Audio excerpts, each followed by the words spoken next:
Hello friend, this is Adi IAS. मैं राहुल बंसल। इस video के अंदर current affair, science and tech से related Higgs boson the God particle हम डिस्कस करेंगे। तो गॉड पार्टिकल को समझने से पहले एक थ्योरी आई थी, standard model of particle physics. Standard model of particle physics क्या अज्यूम करती, ये बनाती है कि जितने भी फंडामेंटल पार्टिकल है इस नेचर के अंदर, उसको बताती है। ये कैसे बताती है वो हम डिस्कस करेंगे। इसने एक पार्टिकल ऐसा बताया, Higgs boson the God particle, elementary particle. Elementary particle वो होते हैं जो फंडामेंटल पार्टिकल होते हैं। जैसे कोई भी ऑब्जेक्ट होता है वो किसी ना किसी चीज से बना होता है, मगर एलिमेंट्री और फंडामेंटल पार्टिकल वो होते हैं दैट सब atomic particle that is not composed of other particle, यानी कि वो खुद में ही एक फंडामेंटल है, उसको कोई और चीज बना नहीं सकती। तो हम उन पार्टिकल का पता कर रहे हैं कि नेचर में कौन कौन से ऐसे पार्टिकल है जो दूसरी चीजों को, दूसरे मैटर को बनाते हैं। आप और हम किससे बने हैं? एटम से। एटम में क्या क्या होता है? Electron, proton, neutron, deuteron, quarks. तो वो सारी चीजें हमें पता करनी है कि क्या क्या पार्टिकल होते हैं। अब पार्टिकल को पता करने के लिए आपको पार्टिकल पता करना है, कैसे पता चलेगा? अब कैसे पता चलेगा, उसका आइडिया आया हमें कि फोर्स है। मान लो आपको कोई फोर्स ऑब्जर्व, आपने कुछ फोर्स ऑब्जर्व किया। फोर्स ऑब्जर्व किया तो इसका मतलब वहां पर कोई ना कोई वेव होगी। जैसे आप इलेक्ट्रिकल फोर्स ऑब्जर्व किया, इलेक्ट्रिकल करंट या फिर इलेक्ट्रिकल फोर्स लगा, तो कहीं ना कहीं इलेक्ट्रिकल वेव चल रही होगी। अब इलेक्ट्रिकल वेव चल रही है तो कहीं ना कहीं वहां पर पार्टिकल होगा। पार्टिकल कौन सा होता है इलेक्ट्रिकल वाले केस में? इलेक्ट्रॉन होता है। तो हमने इसी मेथड को, इसी मेथडोलॉजी को standard model of particle physics के अंदर अप्लाई किया। उसके अंदर इन्होंने ना चार फोर्स होते हैं फंडामेंटल नेचर के अंदर, ठीक है? जैसे electromagnetic force, weak and strong interactions.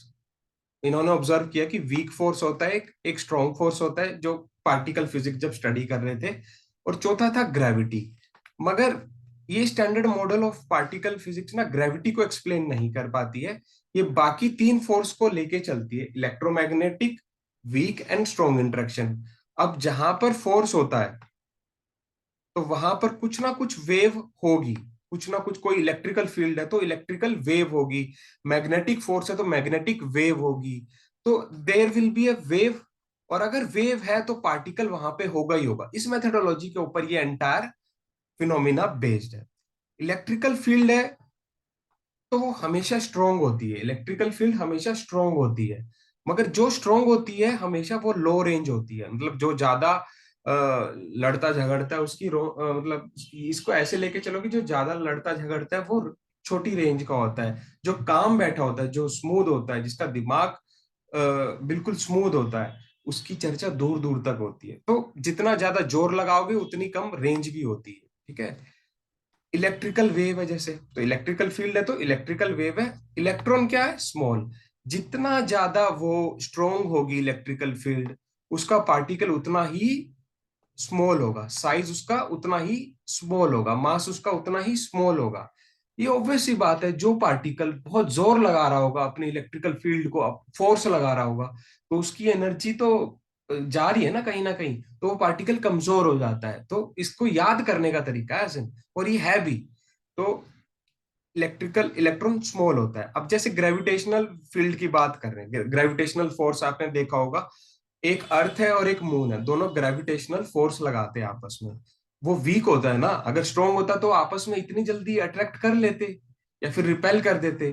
तो इलेक्ट्रिक ग्रेविटेशनल फील्ड वीक होती है, मगर रेंज लार्ज होती है। देखो उल्टा है, अगर इलेक्ट्रिकल फील्ड स्ट्रांग है तो रेंज बहुत लो है। अब ग्रेविटेशनल फील्ड वीक है मगर रेंज लार्ज है। लार्ज इतनी है कि मून कहाँ मून है और कहाँ अर्थ है, बहुत करोड़ों मिलियंस ऑफ किलोमीटर का फासला है। मगर फिर भी मून हमें डेली लाइफ में अफेक्ट करता है। समुंदर के अंदर जो लहरें उठती हैं, हमारी बॉडी के अंदर पानी है, हमारी बॉडी भी अफेक्ट होती है मून की ग्रेविटेशनल फील्ड से। जिस दिन फुल मून डे होता है, पूर्णिमा होती है, तो हमारी बॉडी, आपने ऑब्जर्व किया होगा कि बहुत डिफरेंट वे में बिहेव करती है। तो इसी तरह ग्रेविटेशनल वेव होती है। और gravitational wave big objects like earth, तो जहां पर वीक ग्रेविटेशनल फील्ड है तो उसका पार्टिकल कौन सा है, बहुत बड़ा है, अर्थ लाइक ऑब्जेक्ट बहुत बड़ा पार्टिकल है। तो stronger the field smaller the particle, जैसे इलेक्ट्रिकल फील्ड स्ट्रॉन्ग थी, इलेक्ट्रॉन स्मॉल था, weaker the field larger the particle. तो this you have to remember. तो इसी बिहेव में स्टैंडर्ड मॉडल ऑफ फिजिक्स के हम पार्टिकल्स लेकर आए, हमने ऑब्जर्व किया लेबोरेटरी में और डिफरेंट एक्सपेरिमेंट किए, लार्ज हैड्रॉन कोलाइडर एक एलएचसी एक एक्सपेरिमेंट भी किया। तो उसके अंदर हमने प्रूफ किया कि क्वार्क्स होते हैं। Electromagnetic weak and strong interaction से हम लोग बाकी सारे पार्टिकल्स का पता लगा पाए। अब हम डिस्कस कर लेते कौन कौन से पार्टिकल आए थे। देखो जैसे ये एटम होता है, एक एटम है, उसके अंदर इलेक्ट्रॉन है, ये बाहर जो रिवॉल्व करते हैं इलेक्ट्रॉन है, अंदर प्रोटॉन होता है, न्यूट्रॉन होता है। तो हम ये उसके फोर्स से पता लगा पाए कि इलेक्ट्रिकल फोर्स आ रहा है, अच्छा पॉजिटिव कुछ फोर्स आ रहा है, वीक फोर्स आ रहा है, इलेक्ट्रोमैग्नेटिक फोर्स आ रहा है, तो कुछ ना कुछ पार्टिकल होगा। तो इस तरह न्यूट्रॉन प्रोटॉन हम पता लगा पाए। अब इसके अंदर भी कुछ ना कुछ फोर्स आ रहा था, तो उससे हम ये क्वार्क्स का पता लगा पाए, प्रोटॉन्स का, यूयूडी, अप डाउन, ठीक है, वो हम डिस्कस कर लेते हैं अभी इसके अंदर। Three category of particle form the standard model. एक होता है फर्मियोन्स, जो हमने पता लगाया, एक फर्मियोन्स होता है। दूसरा फर्मियोन्स के अंदर है क्वार्क्स और लैप्टॉन्स। देखो ये है क्वार्क्स, ये है लैप्टॉन्स। और तीसरा है आपका बोसोन्स। अब बोसोन तीन फोर्स से मिलकर हमें पता लगा पाए, तीन फोर्सेस चल रहे थे, उससे हम पार्टिकल का पता लगा पाए। Electromagnetic force, strong nuclear force और वीक न्यूक्लियर फोर्स, ये तीन फोर्स चल रहे थे, उससे हम इन पार्टिकल्स का पता लगा पाए। आप होप आई होप कि समझ में आ रहा होगा सारी चीजें। तो ये है बोसोन्स, ये होते हैं वीक फोर्स।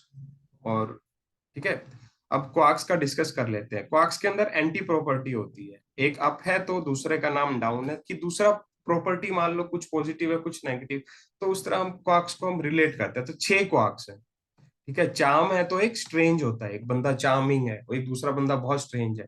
एक टॉप पे है तो एक बॉटम पे है। तो ये छह होते हैं, थोड़ा एंटी प्रॉपर्टी होती है, ज्यादा डीप में जाने का कोई फायदा नहीं। दूसरा है लैप्टॉन्स। लैप्टॉन्स भी छह प्रकार के होते हैं, एक इलेक्ट्रॉन होता है, तो एक इलेक्ट्रॉन न्यूट्रिनो होता है। Neutrino is a particle, neutron is also a particle, वो भी डिस्कवर किया गया कि न्यूट्रिनो पार्टिकल्स होते हैं। म्यून्स होता है तो म्यून्स न्यूट्रिनो होता है। टाओ होता है तो टाओ न्यूट्रिनो होता है। कि ये छः छः 12। अब बोसोन्स के बारे में बात कर लेते हैं। फोर्स कैरियर, ये पार्टिकल फोर्स कैरियर है यहाँ पर, ठीक है। तो बोसोन्स क्या होते हैं, एक वीक न्यूक्लियर फोर्स को डिफाइन किया कि डब्ल्यू बोसोन्स और जेड बोसोन्स पार्टिकल निकल के आए। अब देखो जहां मैंने बोला था कि वीक वीक फोर्स है तो पार्टिकल का मास बहुत ज्यादा होगा, ये डब्ल्यू जो बोसोन्स है ना, इलेक्ट्रॉन से प्रोटॉन से भी हैवी होते हैं। जेड बोसोन्स तो ये बहुत हैवी होते हैं, जहां पर वीक फोर्स आया वो उसका मास बहुत ज्यादा हो जाता है। करंटली जो स्टैंडर्ड मॉडल ऑफ फिजिक्स बनाया गया है, जिसके अंदर तीन फोर्स लेके चले, electromagnetic, strong and weak force, वो ग्रेविटेशनल को डिफाइन नहीं करता है कि ग्रेविटेशनल फील्ड कहाँ से आई, ग्रेविटेशनल फोर्स कहाँ से जनरेट हो रहा है। ग्रेविटेशनल फोर्स आ रहा है मगर कहाँ से आ रहा है, तो वो पार्टिकल का वो ये एक्सप्लेन नहीं कर पाया। तो इसकी एक ये ड्रॉबैक है, ठीक है। आगे हम currently the standard model is incomplete and does not explain many important feature. वो किस किस को एक्सप्लेन नहीं कर पाया, ग्रेविटी को नहीं कर पाया, मास को नहीं कर पाया, डार्क मैटर और डार्क एनर्जी। ये हम डिस्कस कर लेते हैं कि डार्क मैटर डार्क एनर्जी थोड़ा थोड़ा क्या होता है।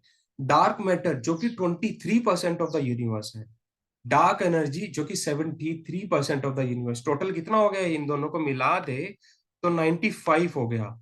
बाकी 5% क्या है, 5% है हमारी अर्थ, दूसरे प्लैनेट्स, स्टार्स, तो बाकी 5% वो बचा। तो हम आगे डिस्कस कर लेते हैं। देखो एंटी मैटर क्या होता है। एंटी मैटर बेसिकली एक रेगुलर मैटर ही होता है, बस उसकी प्रॉपर्टीज फ्लिप हो जाती है। जैसे कोई पॉजिटिव है तो उसका नेगेटिव होता है, सच एज मान लो इलेक्ट्रिक चार्ज है। इलेक्ट्रॉन का एंटी मैटर है एक पॉजिट्रॉन, इलेक्ट्रॉन का पॉजिटिव नेगेटिव चार्ज होता है, सॉरी, और पॉजिस्ट्रॉन का पॉजिटिव चार्ज होता है। तो एक ये एंटी मैटर हो गया उसका। प्रोटॉन नहीं होता, प्रोटॉन दूसरी चीज है, उसका एंटी मैटर क्या है, positron. But they have a same mass and opposite electric charge. हर एक पार्टिकल का कोई ना कोई एंटी मैटर एग्जिस्ट करता है वर्ल्ड के अंदर। आप है तो आपका कोई दुश्मन तो होगा ही होगा, और जब दुश्मन और आप मिलेंगे तो एक दूसरे को डिस्ट्रॉय कर देंगे। तो इसी तरह एंटी मैटर होता है। जब antimatter comes contact with regular matter तो वो म्यूचुअली डिस्ट्रॉय कर देते हैं। तो matter is converted into energy, E is equal to MC square. आपने वो आइंस्टाइन की इक्वेशन पढ़ी होगी। एक प्रोटॉन और एक पोजिस्ट्रॉन दोनों सिमिलर है। प्रोटॉन के पास भी पॉजिटिव चार्ज है और पोजिस्ट्रॉन के पास भी पॉजिटिव चार्ज है। दोनों के पास एक रेगुलर मास है, दोनों के पास सेम स्ट्रेंथ है। बट अगर एक प्रोटॉन इलेक्ट्रॉन को मिलता है, it forms stable atom. Atom के अंदर क्या होते हैं, इलेक्ट्रॉन और प्रोटॉन। इलेक्ट्रॉन नेगेटिव चार्ज और प्रोटॉन पॉजिटिव चार्ज। मगर इसी वे में अगर एक इलेक्ट्रॉन पोजिस्ट्रॉन को मिला, पोजिस्ट्रॉन इज एंटी मैटर, तो वो एनिहिलेट कर देते हैं, एक दूसरे को डिस्ट्रॉय कर देते हैं। तो इलेक्ट्रॉन और पोजिस्ट्रॉन मिले तो दोनों को डिस्ट्रॉय कर दिया और एनर्जी में बदल गया।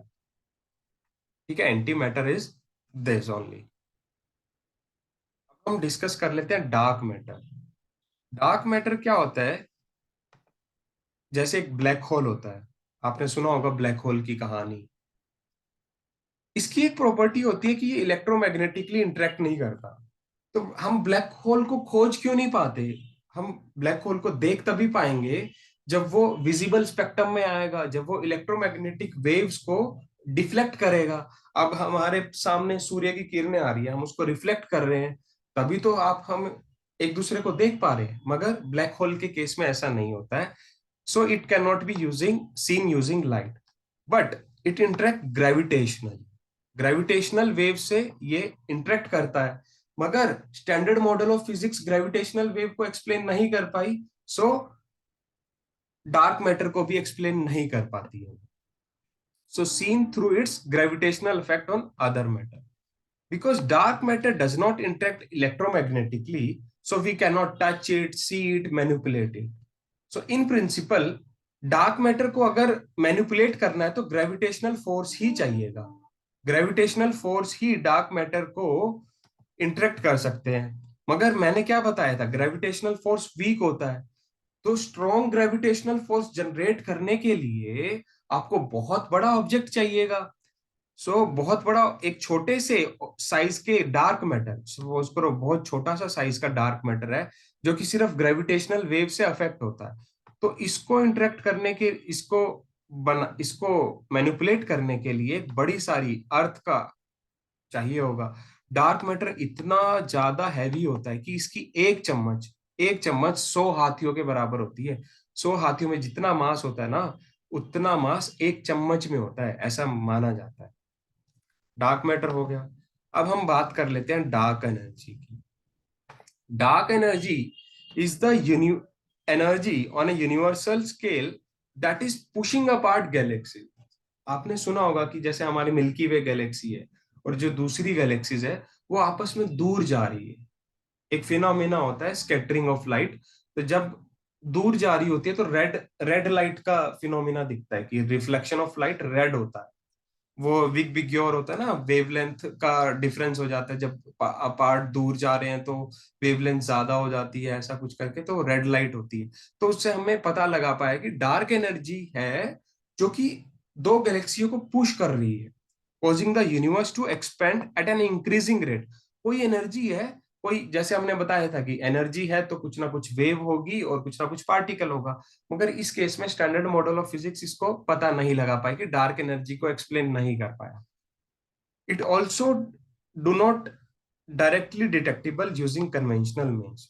वाइल डार्क मैटर, जैसे हमने पीछे पढ़ा था कि dark matter tends to bring matter together. जब डार्क मैटर इतना स्ट्रांग होता है कि वो दूसरे मैटर को आपस में खींच लेता है। मगर डार्क एनर्जी क्या करती है, पुश करती है। डार्क मैटर तो, अगर आप कोई भी एक हमारी अर्थ है सपोज करो, एक ब्लैक होल, ब्लैक होल क्या है, डार्क मैटर, उसके कांटेक्ट में आ गई ना पूरा ब्लैक होल निगल जाएगा पूरी अर्थ को, यानी कि वो एक दूसरे को इंटरेक्ट कर रहे हैं। मगर डार्क एनर्जी पुश करती है।